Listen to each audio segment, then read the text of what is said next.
Hi folks, Betsy Heller, Achievers Realty, here to bring you a market update on real estate here in San Diego County.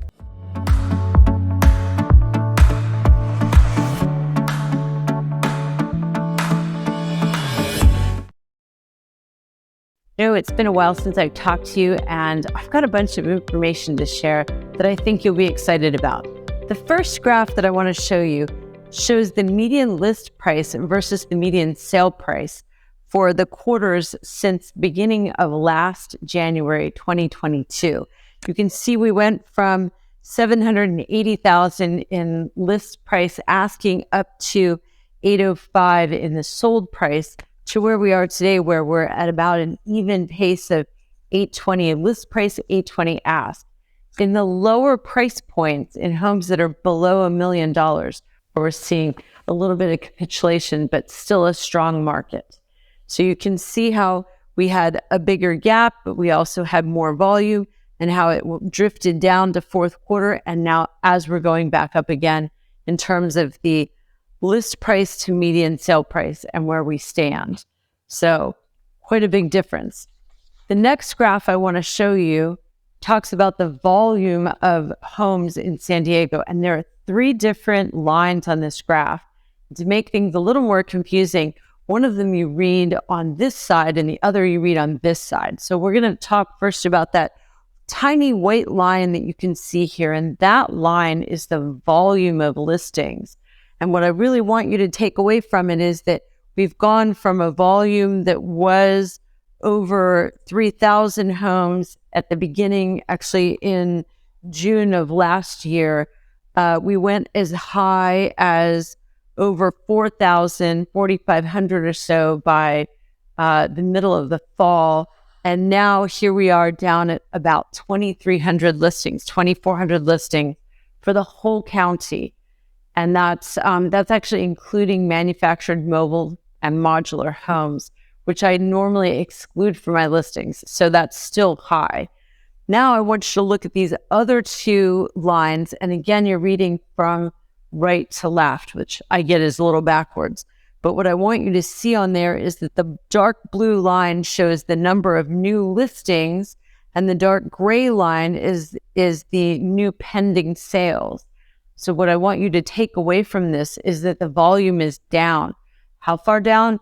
Really far down. To give you an idea of what things look like in 2007, in December 31st, 2007, we had a high of 21,000 listings on the market. And until this time, until the pandemic, I had never seen anything below 2,500 homes for sale in the market. And that was in June of 2013. But since the pandemic, we've actually been trending lower and lower. And you might say, well, but the pandemic's over and everything's pretty much back to normal. Why are we down so low? And the answer is, I think you probably already know this, it's our interest rates that have gone up.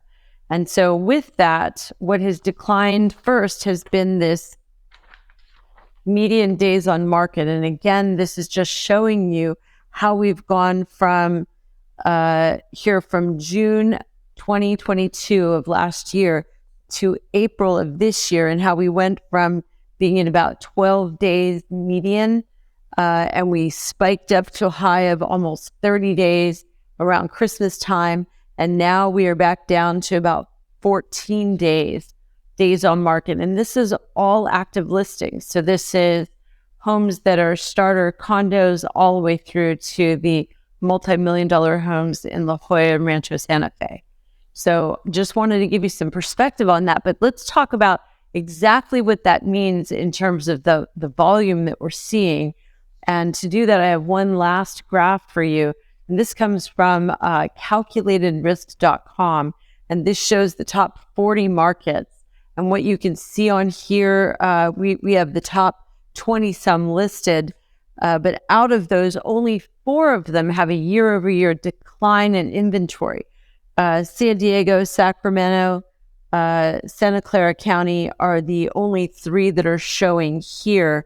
But we are one of those, and we are at about 10% fewer inventory than we had, fewer homes in the market than we had this time last year.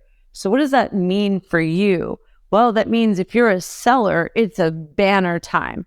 You are doing really well. If you're not getting the price you want, you're willing to be patient, you'll probably get it because inventory is really, really low. If you are a buyer, you're in a hurry right now because interest rates have continued to climb. And so the push on buying isn't external from other competitors, although you feel that because there's a lot of other people making offers on properties.